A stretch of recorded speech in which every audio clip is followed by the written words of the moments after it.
누구에게나 가끔씩 어려운 문제가 생기죠. 예외가 없습니다. 운동선수들에게는 슬럼프라고 얘기할 수 있을 것입니다. 아마 대한민국에서 가장 대중적인 스포츠라고 하면은 야구, 프로야구를 들 수 있을 것 같아요. 왜냐하면 프로야구 게임이 열리면 몇만 명씩 가니까 축구보다도 더 인기가 많은 것 같습니다. 그러니까 프로야구 선수들은 대단한 선수들이에요. 정말 상위 1%에 드는 선수들이 들어와서 그 야구장에서 야구를 합니다. 타석에 들어선 선수가 10번 중에 3번 정도의 안타를 치면 아주 1급 선수 소리를 듣습니다. 10번 중에 3번만 안타를 치면은 아주 잘하는 선수예요. 그러나 여러분, 그 잘하는 선수들이라고 하더라도 슬럼프가 없지 않아요. 잘 하다가 어느 날부터 공이 안 맞기 시작합니다. 5번 치고 안 맞고 6번 치고 안 맞고, 내가 3할을 치는 선수니까 이제는 안타가 나올 때가 됐다라고 올라갔는데 또 안타가 안 나고 또 안타가 안 나오면은 그 다음에는 당황하게 되죠. 그럼 더 안 됩니다. 10번이 넘어가고 타석에 10번 이상 들었는데 안타가 안 나오는 거예요. 20번 들어섰는데 한 번 정도 안타를 쳐요. 그러면 3할을 치던 선수가 타율이 0할 오픈, 1할이 안 되는 거죠. 0할 오픈이라는 말도 없어요. 그냥 오픈 정도 치면은 그 다음에는 위기가 오는 겁니다. 프로는 냉혹하기 때문에 그것이 오래 가면은 퇴출이 될 수도 있으니까 비상 상황인 거죠. 그래서 자기 폼을 점검하고 조언도 듣고 마인드 컨트롤을 해보고 여러 가지 모양으로 그 슬럼프에서 빠져나오기 위해서 애를 쓰지 않겠습니까? 근데 또 영원한 슬럼프는 없어요. 또 그렇게 노력하는 결과에 따라서 또 어느 정도 또 회복이 되기도 합니다. 10번 중에 3번 안타는 못 치지만 10번 중에 2번 정도 안타를 치게 되면 그때 어떻게 한숨 돌리는 거죠. 너무 다행이다. 왜냐하면 20번 쳐서 겨우 한 번 쳤는데 10번 중에 2번을 안타 친다? 그럼 2할을 친다? 2할을 치는 선수는 그렇게 우대받지는 못해요. 조금 부족한 선수로 분류될 겁니다. 2할을 치면. 그러면은 계속 2할을 치면 안 되지만 20번 쳐서 한 번 안타 치는 선수에게 있어서, 슬럼프에 빠졌던 선수에게 있어서 내가 10번을 치니까 2번을 치게 됐다. 한숨 돌리는 거죠. 한숨 돌리는 거예요. 그때 뭘 생각합니까? 감사하다. 계속 갔으면 어떻게 될 뻔했어요. 회복의 기미가 안 보이고 계속 됐으면 이 한 번의 안타에 대한 감동을 그만큼 느끼지는 못했을 겁니다. 근데 10번 쳐서 3번을 쳐도 부족했는데 10번 쳐서 2번을 치니까 너무 감사해요. 겸손해지는 거죠. 어려움을 경험하고 슬럼프를 경험하고 곤고함을 경험하고 또 힘든 일들을 경험한 사람은 그제서야 안타 하나의 그런 가치를 느끼기 시작을 하게 됩니다. 그리고 감사하게 됩니다. 그리고 감사해요. 여러분, 건강했던 분은 건강함에 대한 감사를 그렇게 일상에서 막 느끼질 못해요. 그런데 어느 날 조금 이상하게 되면은 그때 느낍니다. 내가 누렸던 건강이 그저 누구나 누려야 되는 자연스러운 권리가 아니었다는 걸 알게 돼요. 그리고 새삼 그때 보이지 않았던 그때 내가 밥을 맛있게 먹고 잠을 잘 자고 했던 이 단순한 일들이, 이것이 감사거리라고 하는 것이 그때 눈에 보이기 시작합니다. 여러분, 제가 건강하게 보이시겠습니다만 한 10일 전쯤, 한 2주 전쯤부터일 거예요. 갑자기 제가 거울을 봐도 이 아픈 사람 얼굴인 거예요. 여러분들 앞에 제가 가까이 안 갔었어요. 한 2주 전에. 지금도 컨디션이 완전히 올라온 건 아니지만 갑자기 아프지 않았었는데, 저는 혈압을 재도 항상 110 근처, 그러니까 어떤 사람은 높다고 그러는데 나는 여유가 있다 이렇게 생각했어요. 그런데 어느 날 머리가 무거워지는 거예요. 머리가 무거워지고 색깔도 좀 바뀌는 것 같고, 그리고 막 피곤하고 힘든 느낌이 딱 들어요. 그 생각이 드는 거예요. 그래서 제가 순간 조금 당황했습니다. 쉬어도 잘 안 되는 거예요. 그래서 혈압을 재보니까 혈압이 좀 높아요. 내가 평상시 갖고 있었던 혈압보다 20 이상이 올라가 있는 거예요. 이게 왜 그러지? 깜짝 놀랐습니다. 근데 보니까 거울을 봐도 내가 좀 아프구나, 그런 생각이 들어요. 그래서 돈 안 들이고 열심히 치료했습니다. 그러니까 더 열심히 걷고 또 땀도 좀 흘려보고 그렇게 좀 했는데 조금 회복이 되는 거예요. 좀 괜찮아지는 거예요. 그리고 제가 느끼는 거예요. 내가 혈압이 한 10점 여유가 있었다고 생각한 거가 그게 당연한 것이 아니었고 그것도 은혜였구나라는 생각이 들고요. 그리고 이만큼 살 수 있는 것도 참 감사하다는 생각도 들고 아침에 일어나서 머리가 전에보다 그렇게 안 무겁네라는 느낌으로 며칠을 일어나 보니까 이것도 너무 감사한 거예요. 여러분, 밥이 맛있으신 분들 제가 말씀드렸죠. 밥이 맛있으신 분들은 복이 있는 거라고. 아직은 건강하신 거라고. 건강이 조금 약화가 되면 뭐부터 느낍니까? 밥맛부터 없어져요. 그러니까 진수성찬이 그렇게 감동적이지가 않아요. 근데 언제 감사를 느끼게 되냐면 어느 날 문득 느끼는 거예요. 내가 밥 한 그릇에 반찬 한두 개밖에 없는데 밥이 맛있네? 그때 갑자기 느껴지는 거예요. 이것이 기쁨이고 이것이 행복이로구나 라는 것이 느껴지고 그때 이렇게 살게 해주신 하나님께 감사하게 됩니다.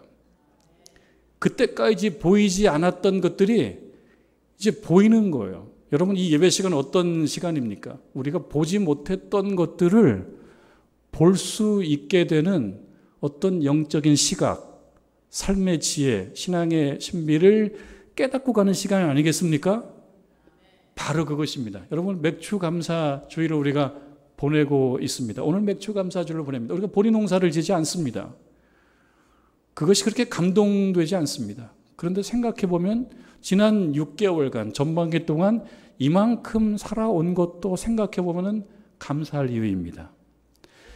뭐든지 충분할 때는 감사가 그렇게 막 생기지 않아요. 그러나 여러분 돌이켜보면 맑은 날만 있었던 것이 아닙니다. 여러분 인생에. 건강한 날만 있었던 것이 아닙니다. 아픈 날도 있었어요. 늘 평화로운 시간만 있었던 것도 아닙니다. 물론 평화로운 시간이 있었지만 어렵고 곤고한 순간순간이 있었습니다. 늘 잠 잘 자는 것이 아니었죠. 자고 싶어도 잠이 안 오는 불면의 시간을 많이 보냈을 겁니다. 그럴 때 어땠어요? 그럴 때 갑자기 불안해지기도 하고 긴급한 느낌이 들기도 하고 그래 되니까 누구를 찾습니까? 그때 하나님을 적극적으로 찾습니다. 그렇게 보면요. 아프기도 하고 곤고하기도 하고 또 슬럼프도 오기도 하고 이런 시간은 한편으로 힘든 시간이지만 또 한편으로는 그동안 보지 못했던 것들을 보게 만드시는 하나님의 함께 하심이라고도 볼 수가 있겠습니다. 여러분 그러한 시간을 우리가 이 시간에 갖는 것입니다. 우리가 보리농사를 짓지 않지만 우리 인생의 농사, 인생의 보리농사를 지어오면서 땀 흘리고 힘들고 그랬는데 지나와서 보니까 열매가 열렸어요. 그리고 수확을 했어요. 우리는 보리로 감사드리는 것이 아니고 우리의 지나온 삶으로 감사드리는 것입니다.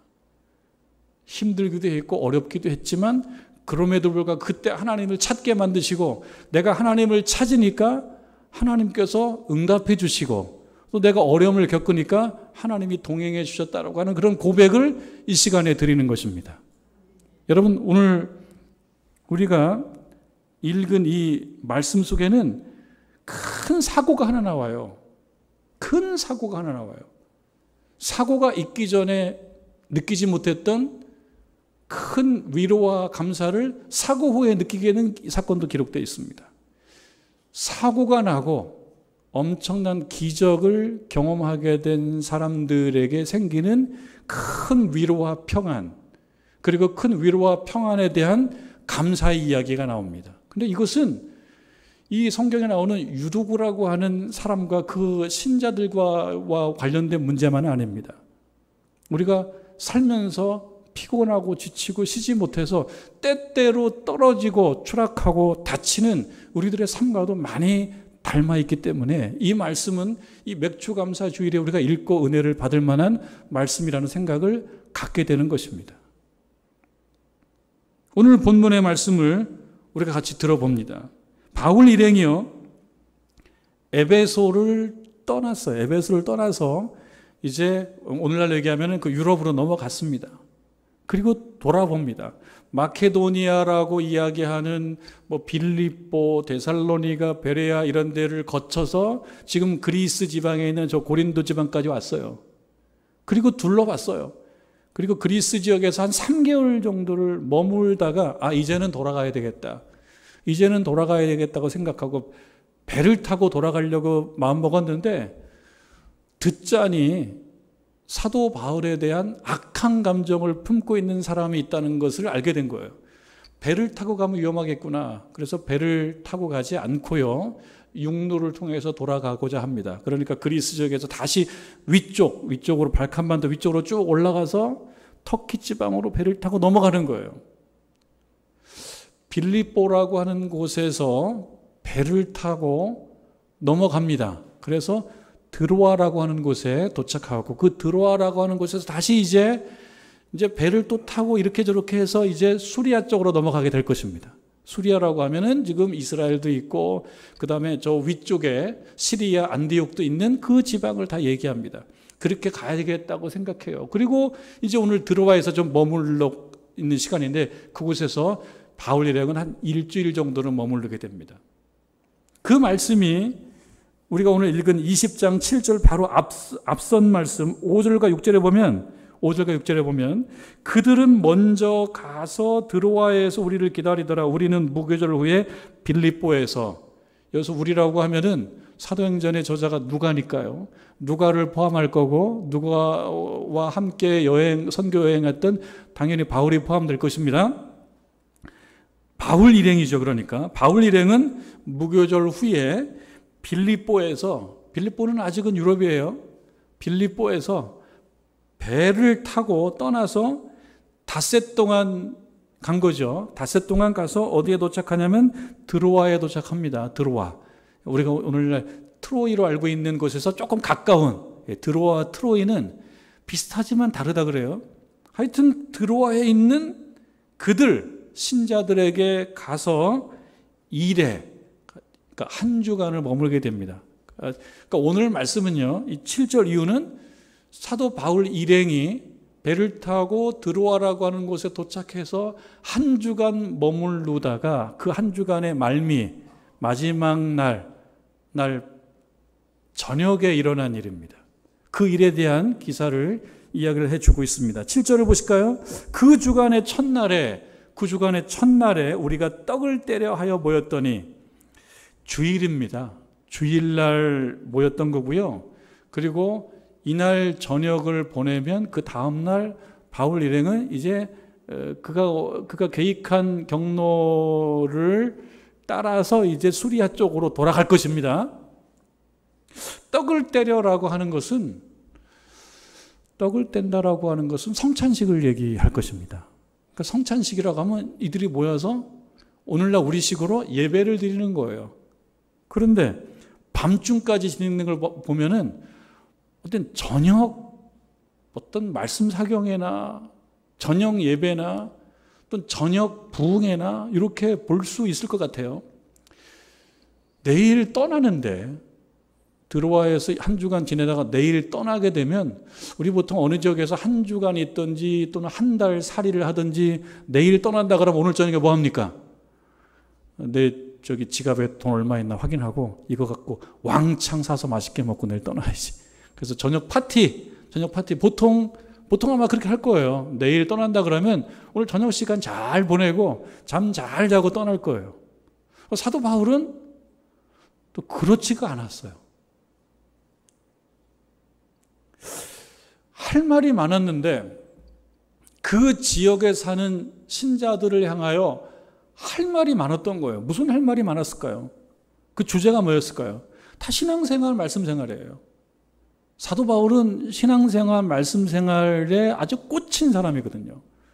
그러니까 떠나기 전날 밤에 모여서 그저 큰 파티를 하는 게 아니라 하고자 하는 하나님 말씀이 너무 많아서 같이 모여 예배 드리면서 강론하고 설교하는 거예요.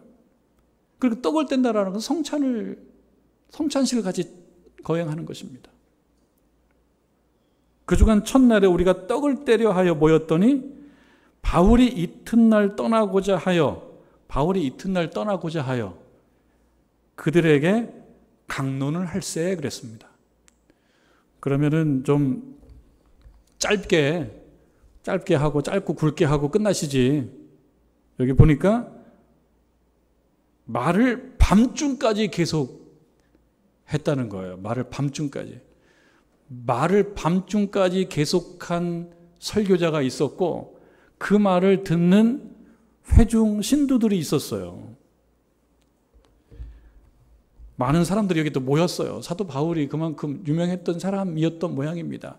현장에 모여서 말씀을 듣고 나누고 성찬을 같이 하는 것입니다. 여러분, 오늘날 온라인 방식은 여러 모양으로 많이 발전을 하고 있죠. 개인적으로도 그렇고 또 이런 공동체 차원에서도 온라인 형식으로 서로 소통하는 그런 방식은 일반화되고 있으면서 또 그 방식이 또 발전하고 있고 그렇습니다. 그러나 그럼에도 불구하고 현장 모임을 대체할 수는 없어요. 현장 모임의 보조적인 수단이어야 합니다. 여러분, 우리가 가끔씩 조금 좀 엉뚱하고 낭만을 빙자한 좀 비합리적인 행동들을 가끔 하기도 하는데 그 중에 하나는 밥 한 끼 먹으려고 3시간을 가는 거예요. 뭐 도로가 좋아졌으니까 2시간만 가도 동해안을 가죠. 밥 한 끼 먹으려고 2시간에서 3시간을 가는 좀 비합리적인 행동을 하는데 그 비합리적인 행동에 대한 나름대로 정당한 논리는 있어요. 그 논리가 뭘까요? 이 밥 한 끼를 먹으려고 2-3시간을 이동하는 것을 감수하는 것은 그 사람에게 있어서, 물론 그러지 않은 사람이 볼 때는 조금 비합리적이지만 그 사람에게 있어서는 내가 가는 것은 밥 한 끼가 다가 아니다라고 생각하는 것일 거예요. 그건 단순한 밥 한 끼가 아니라고 하는 거예요. 그 현장에서의 밥 한 끼를 배달 음식은 절대 대체할 수 없다라고 하는 신념이 있기 때문에 가는 거예요. 나는 밥 한 끼가 아니고 밥 한 끼로 이야기는 하지만 거기서 내 인생을 경험하기 위해서 가는 나름대로의 논리적인 근거가 있습니다. 왜 배달 음식을 먹지 않고 2-3시간을 가서 밥 한 끼를 먹어요? 그 비합리적인? 이것이 대체할 수 없다라고 하는 나름대로 현대인의 고민입니다. 여러분, 가끔씩 요즘에 가다 보면은 자동차 위에 뭐 이렇게 박스에 큰 거 하나씩 매달고 가는 사람들이 있어요. 그럼 뭐 대략 저는 알겠어요. 어떤 거는 그냥 거기에 뭐 겨울 뭐 스노우보드 이런 거 넣고 다니는 분들이 있지만 그거보다 크고 좀 넓은 게 있어요. 저건 보면 제가 알아요. 저거는 캠핑을 위한 잠자리예요. 이렇게 들어가지고 밑으로 피면 잠자리가 하나 만들어져요. 자동차 위에다가 캠핑 잠자리를 거기다 설치해 놓고 그 무거운 거를 늘 이고 다니고 그 끝에 이렇게 자동차 가장자리에 보면은 뭔가 길쭉한 게 하나 나와 있어요. 어닝이라고 하는 거예요. 어닝을 달고 다녀요. 그건 뭐냐면 어디 가가지고 펴놓고 거기서 쉬겠다는 거예요. 이제 교회 우리 카페 하면 더 시원한데 굳이 그 멀리 2-3시간 가가지고 그 어닝 펴놓고 휴대용 의자 앉아놓고 거기서 우리 교회 커피가 더 시원하고 맛있다니까요. 그런데 거기 가서 굳이 2시간, 3시간 가서 거기서 어닝을 펴놓고 커피를 마시고 거기서 다 덥게 고기를 해서 먹으면서 또 막 땀을 흘리면서 그리고 밤에 거기서 자면서 즐거워해요. 왜 그렇습니까? 그 현장에서의 밥 한 끼와 하룻밤의 잠은 이곳에 있는 걸로 대체를 못한다라고 하는 자기의 신념이 있기 때문이에요. 자기의 믿음이 있고 경험이 있기 때문이에요. 여러분, 그것은 자유입니다. 그건 그렇게 하든 그건 각자의 취향에 따라서 뭐 해도 되고 안 해도 돼요. 근데 여러분, 이 현장에서 드리는 예배, 현장에서 말씀을 나누고 현장에서 떡을 떼고 현장에서 기도하고 현장에서 찬송 부르는 이것은 대체할 수 없어요. 여러분, 시대가 발전해도 하나님 앞에 나오셔서 서로 교제하고 서로 격려하고 예배드리고 기도하며 떡을 떼시기를 바랍니다. 히브리서 10장에 보면 유명한 말씀이 있습니다. 서로 돌아보아 사랑과 선행을 격려하며 서로 돌아보려면 같이 있어야 됩니다. 서로 모여야 돼요. 그래서 선행과 사랑과 선행을 격려해서 사랑하며 살게 하고 선행하며 살게 하는, 사랑하고 선행하며 사는 것이 잘 사는 겁니다. 여러분, 우리가 오늘 그 좋은 모근을 보호해주는 샴푸를 받았어요. 그걸로 예쁘게 되기를 바랐는데 그걸로 예쁘게 되는 건 한계가 있습니다. 그거는 그저 깨끗하게 하는 거예요. 이걸로 정말 예뻐져야지. 근데 세월이 갈수록 안 예뻐져요. 그걸로 해결이 안 돼요. 뭘로 해결해야 됩니까? 화장품으로 깨끗한 뭔가로 이렇게 하는 것은 그냥 깨끗하게 하는 거예요. 근데 더 예뻐지는 것은 그걸로 해결이 안 돼요. 세월이 가면 세월을 이길 수가 없어요. 그때는 뭘로 이겨야 되냐면 사랑과 선행으로 이겨야 돼요. 사랑과 선행이 여러분들 얼굴을 채워줘야지만이 그 인생이 빛나는 거예요. 화장품으로 채워지는 게 아니에요. 그렇다고 해서 화장하지 말라는 뜻은 절대 아닙니다. 화장은 또 나름대로 하십시오. 예쁘게 하는 것도 필요해요. 그러나 세월이 가면 갈수록 느끼게 되는 것은 결국 사랑과 선행으로 나를 장식하는 거예요. 그래서 말씀하는 거예요. 사랑과 선행으로 격려하라고. 서로. 그리고 이어서 얘기합니다. 모이기를 피하는 어떤 사람들의 습관과 같이 하지 말고 오직 권하여 그날이 가까움을 볼수록 더욱 그리하자. 모이기를 피하는 어떤 사람들의 습관. 모이기를 피하는 사람들도 나름대로 논리적인 근거가 있습니다. 자신들의 논리가 있어요. 꼭 모여야 되냐? 꼭 모여야 되냐? 하나님 꼭 모이는 곳에만 계시냐? 라고 하는 나름대로의 논리적인 정당성 근거들을 가지고 있어요. 그러나 이 말씀이 모이기를 피하는 어떤 사람들의 습관과 논리에 따라가지 말고 그날이 다가올수록 더욱 같이 모여 예배드리고 격려하고 사랑과 선행을 서로 격려해라라고 하는 말씀인 거죠. 사도 바울이 그런 거예요. 같이 모여서 밤늦게까지 말씀을 밤늦게까지. 모임 장소가 그들에게 마땅치가 않았습니다. 좋은 성전이 있었던 것도 아니고 회당이 이렇게 잘 준비되어 있었던 것도 아니에요. 그러니까 어떤 좀 여유롭게 사는 한 신도가 자기 집을 예배 공간으로 내놓아야 돼요. 오늘도 보니까 말씀이 그렇습니다. 어떤 신도가 자기가 사는 집을 예배 공간으로 제공했어요. 근데 그 집은 보니까 최소한 3층 집인 것 같아요. 여유가 있는 집인 것 같고요. 그래서 그곳에 많이 모인 것 같습니다. 꽤 많이 모인 것 같아요. 몇 명 모였다고는 얘기 나오진 않습니다만 이루어지는 일들을 녹여봤을 때 제법 많은 사람들이 모였구나. 그 여유롭지 않은 공간에 모여서 말씀을 듣고 떡을 떼려고 하는 그 모습을 보게 되는 것이죠. 오늘 보니까요, 8절에 우리가 모인 윗다락에 등불을 많이 켰다. 등불을 많이 킨 거예요. 등불을 많이 키면은 불이 많이 켜지면 산소 소비가 많아지고 거기에 무슨 이산화탄소, 일산화탄소 이런 조금 우리를 좀 막지 못하게 만드는 가스들도 많이 발생하죠. 근데 오늘처럼 전기 이렇게 돼 있지 않아서 그랬는지 하여튼 등불이 많았어요. 등불이 좀 많이 있어야 될 필요가 있는 거고 지금 다락에도 모인 거예요. 그리고 3층에도 모인 거예요. 그러니까 그 집에 사람들이 많이 모여 있는데요. 그 모여 있는 중에 그렇게 여유롭지 않은 환경 속에서 그들은 말씀을 듣고 또 떡을 떼고자 하는 것입니다. 그러면 좋은 일만 벌어지면 좋은데 사고가 나요. 예배 시간에 사고가 나는 거예요. 예배 시간에, 집회 시간에는 사고가 안 나야 되지 않겠어요? 그게 우리가 생각하는 건데 살다 보면 안 그래요.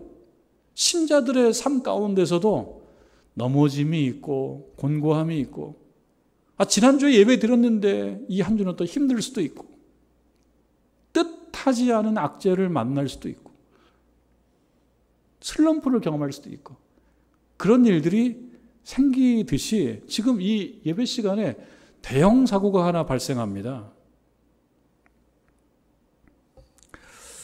9절로 한번 가보겠습니다. 9절로 유두고라고 하는 청년이 창에 걸터 앉아 있다가 이 표현을 놓고 보면 그리고 결과론적으로 생각해 보면 유두고를 좀 탓하고 싶지만 그러나 이 말씀을 읽고 이 말씀의 어떤 분위기를 봤을 때 유두고라고 하는 청년을 탓하는 분위기는 없어요. 그리고 건방져서, 이 유두구가 건방져서 창문에 다리 꼬고 앉아가지고 건방지게 있다, 이런 표현도 없어요. 그런 건 아니에요. 유두구라고 하는 이름은 당시에 종이나 노예에게 붙여졌던 이름입니다. 그리고 이날은요, 안식일 다음 날이에요. 주일이에요. 우리는 주일날이 이제 공휴일입니다. 이제 휴일입니다만, 이 유대인들에게 있어서는 안식일 날 일을 안 하고 주일은 일을 해요. 그러니까 저녁에 모였기 때문에 이 젊은 유두구라고 하는 사람, 노예일 수도 혹은 종일 수도 있는 이 사람이 그날 낮에 편하게 그렇게 있었지는 않았을 거예요. 그런데 저녁에 교회에 온 거 아닙니까? 예배 시간에 온 거 아닙니까? 그거 하나만 봐도 우리가 유두구가 문제가 있다라고 얘기할 수 없어요. 피곤할 수도 있고 고단할 수 있는 인생인데 그래도 말씀의 자리에 왔다는 것이 중요한 거 아니겠어요? 유두구라고 하는 청년이 창에 걸터 앉아 있다가 깊이 졸았다. 깊이 졸았다.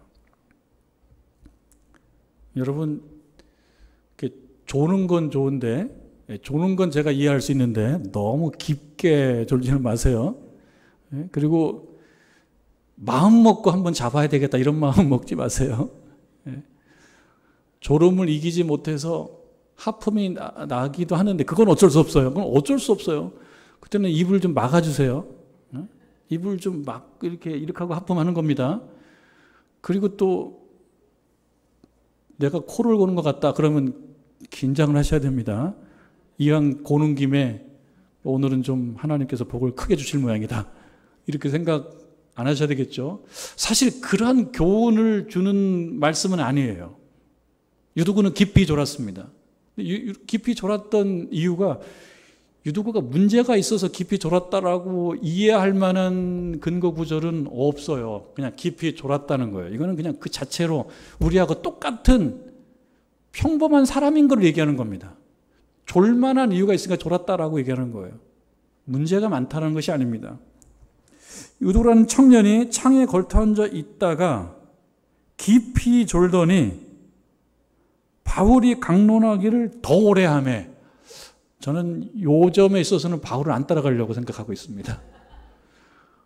더 강론을 오래 하면은 안 되겠더라고요.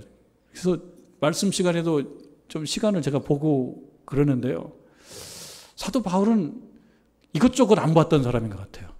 뭐 듣든 말든 졸든 안 졸든 나는 내 길을 간다라고 하는 그런 아주 정말 자기 확신이 강한, 어찌 보면 하나님 말씀으로 똘똘 뭉친 사람이에요. 그런 면에 있어서는 어떻게 보면 융통성이 없을 수도 있습니다.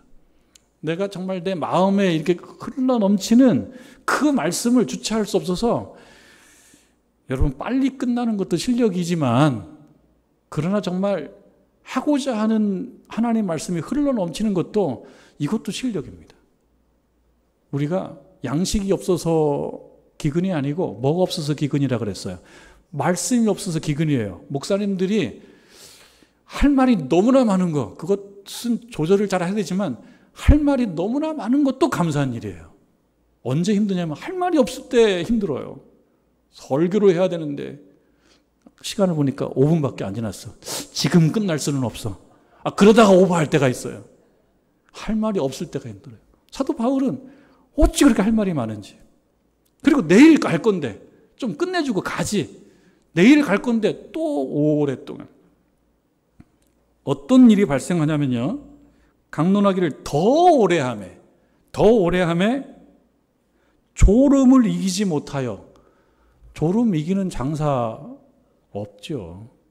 그러니까 이 부분을, 유도구를 탓할 수는 없어요. 졸음을 이길 수 없는 거는 우리하고 똑같은 사람이라는 거예요. 유도구는 졸음이 막 쏟아지는 인생이었어요. 이 졸음은 피곤함이라고 하는 거하고 또 관계가 있는 거예요. 또 잠이 부족한 사람도 졸음이 오는 거예요. 졸음을 이기려고 했으나 이기지 못한 것. 그러다 결국은 어떻게 됐습니까? 졸음을 이기지 못하면은 내 몸을 내가 통제를 못합니다. 우리도 막 그런 경험이 있지 않습니까? 졸음을 이기려고 예배 시간에 애를 쓰다가 어느 순간에 아, 내가 내 목을 통제하지 못하는 걸 깨달아. 목이 툭 떨어지는 순간 지금 상황을 이게 별일 없나 이렇게 이게 지금 내가 떨어지는 걸 누가 봤나 이렇게 그리고 살짝 들지요. 이러고 살짝 들면서 아무 일도 없었던 것처럼 그렇게 한두 번 할 수 있는데요. 그렇다고 해서 잠을 이길 수는 없어요. 졸음을. 결국 어느 순간에 내가 통제를 못하는 순간이 온단 말이죠. 인생이 그런 것입니다.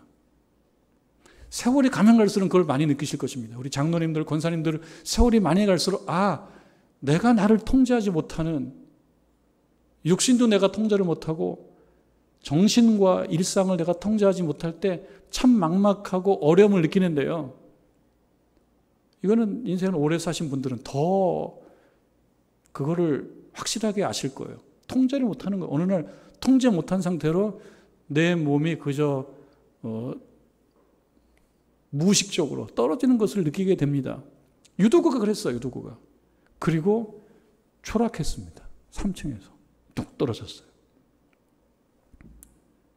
10절에 보니까요. 9절 끝에 보니까 졸음을 이기지 못하여 3층에서 떨어지건을 일으켜보니 죽었다. 대형 사고죠. 교회에서 사고가 난 겁니다. 사고가 난 거예요. 그러니까 사고가 나면은 이제 그때부터 실력을 발휘하는 사람들이 생겨요. 사고 났어! 이렇게 실력을 발휘하는. 아, 누가 사고 난지 몰라요. 뭐 그렇게 얘기 안 해도 다 알거든요. 그런데 아, 이때 내가 실력을 발휘해야 되겠구나. 사고 났다니까! 라고 소리 지르는, 떠드는 사람들이 생겨요. 근데 그 떠드는 것은 문제를 더 악화시킵니다. 침착해야 되는데 떠들어요.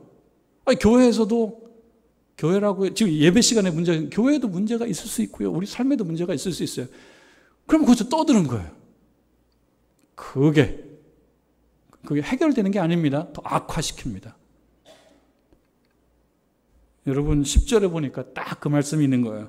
바울이 내려가서 그 위에 엎드려 그 몸을 안고 말하되, 참 재밌는 흥미로운 말을 합니다. 뭐라고 나와요? 떠들지 말라고. 아, 여러분 떠들지 말아야 돼요.